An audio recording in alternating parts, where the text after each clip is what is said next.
Y'all really thought I wasn't gonna show up today? Y'all really thought I was done? Not a single fucking shot. Let's go. Got an Anki card. You know which one it's going to be. I know which one it's going to be. What are the 14 claims that the authors make and make it stick? Here we go. There's a direct relationship between effort and... I just see the dark horse back there now. That's a distraction. That's got to be...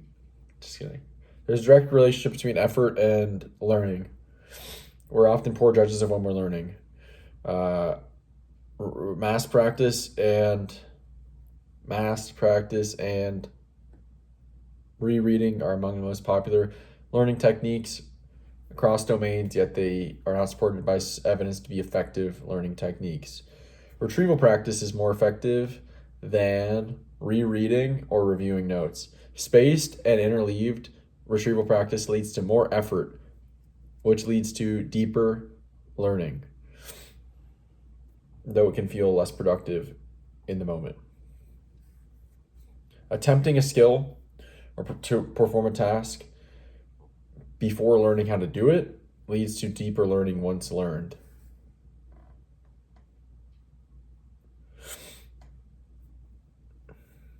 There's no evidence to support the idea that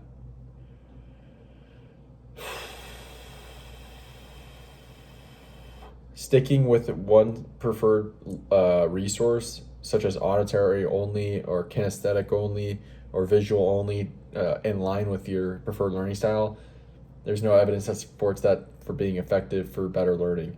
What is supported by evidence for better learning is using multiple different types of resources.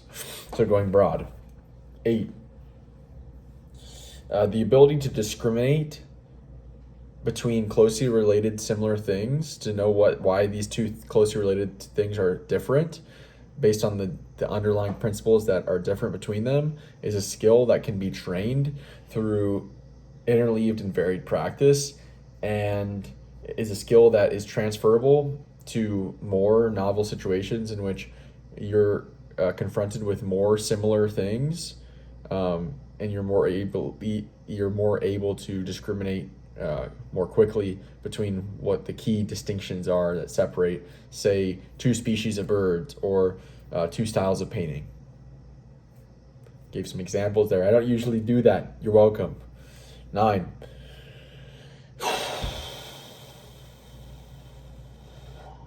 Here's where it always gets tough. 9. We're all susceptible to illusions of our own abilities, whether we think our abilities are inflated or deflated, better than they actually are or worse than they actually are. Typically, we're thinking we're better than we are. Overconfidence.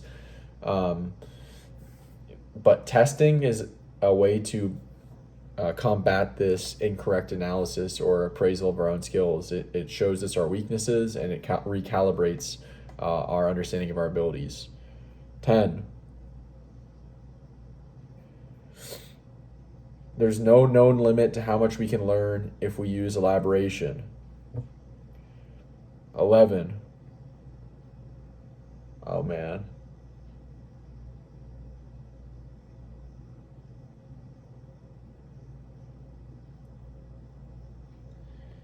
I know the next 3. I'm missing one though.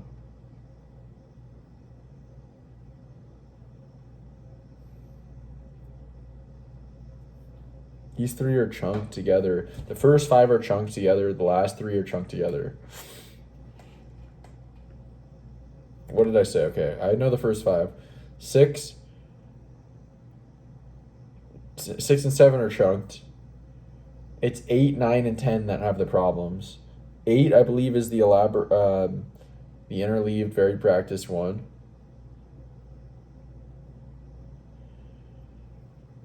9, what did I say was? That's the testing one.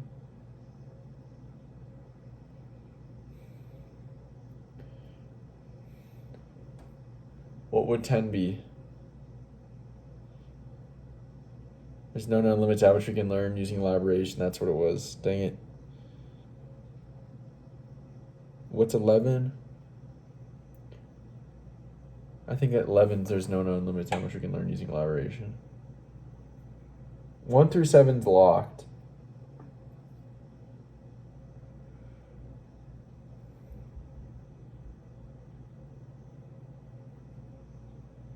All right, let's keep going. Let's try my best to finish this. It's always pisses me off how much time this wastes. It's not wasting. It's not wasting. Here we go. 11, I don't know. We're going to say 12 or 13, 14, then we're going to save 11. 12. The bigger picture you already have, meaning the more information you already know about something, or the more information you can connect new information to, the deeper and quicker the learning is. 13.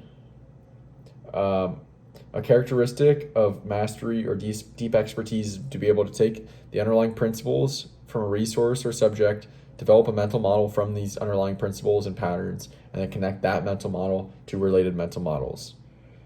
14 is learning physically changes the brain. We can become smarter. What is 11? All learning requires previous learning. We've done it.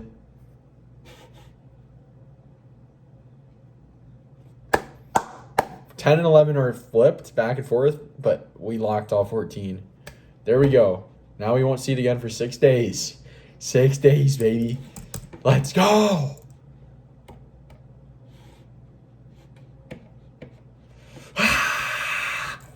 right.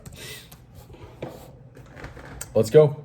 I'm feeling good now after getting all those. Let's review what we did yesterday though before I get too ahead of. There we go. I didn't know you could pause this. Okay, yesterday we must have been reading about our neurosurgeon friend Mike Ebersold. We would have reading. I believe we finished the section on. I believe we finished the section on reflection as a form of practice. We already the day before we went over the cognitive activities that lead to deeper learning. What would we have gone over yesterday? I remember the quote or the excerpt from him. That was the day before. For cognitive activities. Like Ebersold, neurosurgeon, reflection. Right. Okay. I read about him developing the special technique that he did came from first from mental reflection, and he practiced this new technique in his head and in the operating room multiple times until it became a reflex. We read about reflexes. Like if you retrieve something and practice something enough, eventually it becomes reflexive, where you don't have to think about like the procedure and then do it. You literally do the procedure before you think. Boom. That was a big part yesterday. Did we get into the testing effect? I don't think we started reading the testing effect, did we? We did. Okay. Dang it. Okay, I remember now. Well, that was a cue to it. We read about this analogy comparing a knot to retrieval. And so the story or analogy was, you got a kid that's putting cranberries. He's putting cranberries on a string. And then he goes to put it on a tree, and then it falls. All the cranberries fall off. Why? Because he didn't tie the knot of the string to put it on the tree branch. And the knot is like we're tying the knot to memory. And the cranberries are ideas and memories, really. And the learning, you tie the knot to close it off. Now it's a real structure. So there's this kind of analogy that they're talking about. And the knot is, sealing the deal, locking these memories, these ideas into memory, or these, I guess, concepts, ideas into memory. Every time you retrieve, you're tightening the knot, so the knot becomes tighter, more efficient.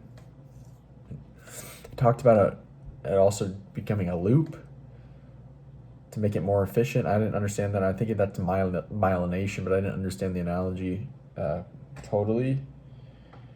Okay. Anything else I'm missing? Anything else I'm missing? I don't know. I don't think so. Of course. Then we talked about that knot, but then also we talked about forgetting curves and how we forget it's like exponential decay. You forget a lot really quickly, and then it kind of tapers off. I think the stat is we forget about 2/3 of new information within the first day.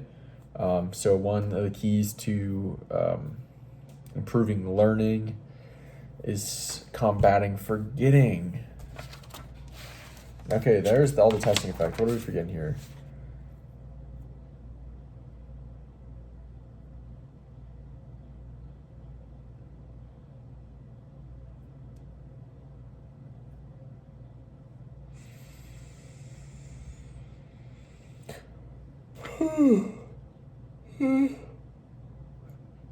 Okay, got it all. All right, now what I'm going to do is I'm going to read a bit from the book, and then I'm going to come back and retrieve afterward. I'll talk to you in a second. All right, I only got through 2 paragraphs, but I got through 2 really important paragraphs right there. These were awesome paragraphs. Like, this is getting to the meat of the book. And so, what did I take away here?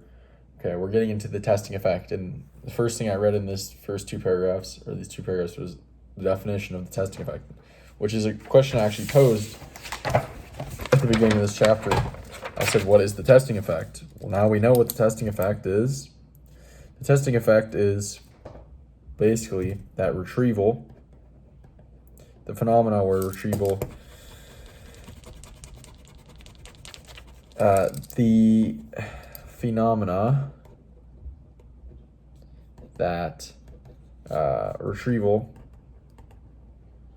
leads to better learning than re-exposure. It's what basically is referring to the learning effect being or the retrieval practice being an effective learning technique. And it's the psychological term for that. There is also another name for it. I think it's active practice effect. No, retrieval practice effect. Yep. Also known as the retrieval practice effect. Okay. So this effect, this phenomena that we call the testing effect now was first observed long before science studied the testing effect, observed by the likes of people like Aristotle, psychologist William James, philosopher, and I think scientist as well. You could call him philosopher and scientist, Francis Bacon.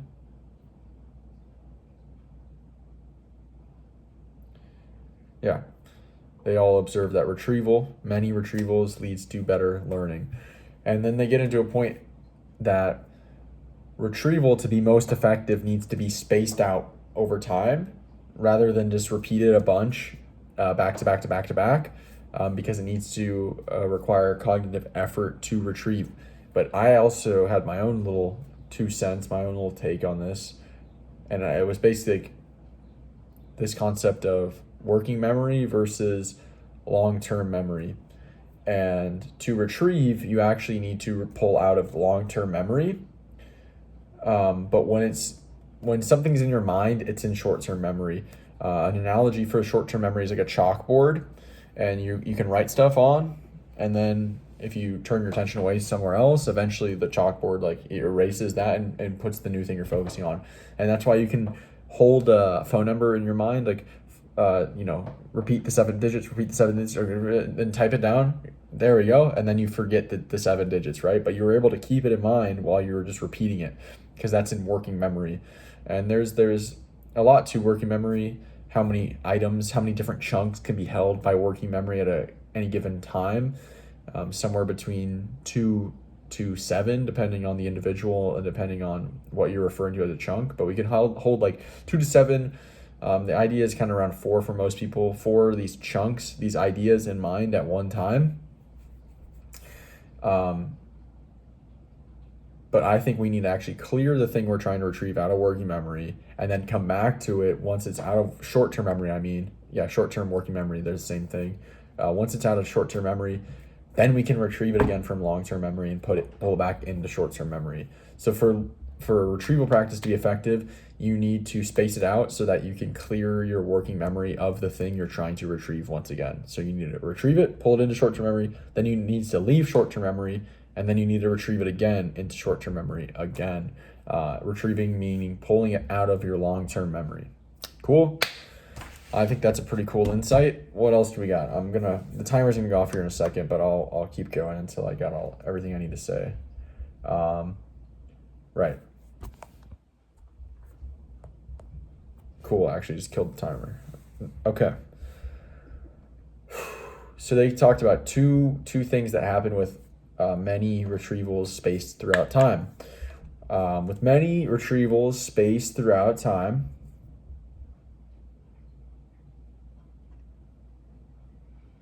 oh no, that's interesting. I just had this insight where if I wanted to memorize the most amount of guitar pieces at the same time, I should probably work with maybe seven pieces ish,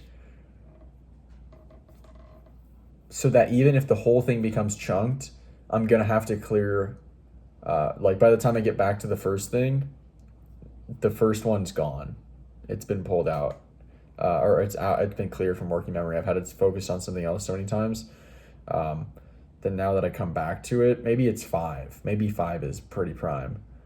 That by the time I come back to it, it's getting retrieved again. Okay.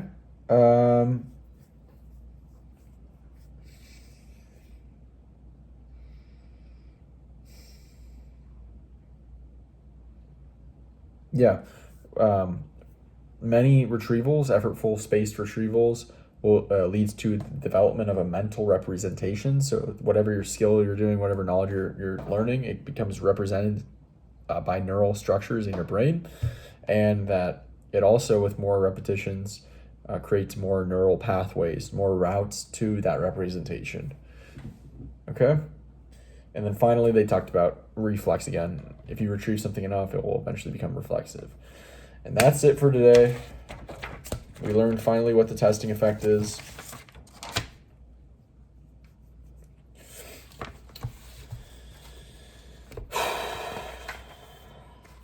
But yeah, really good stuff. I'll talk to you guys later.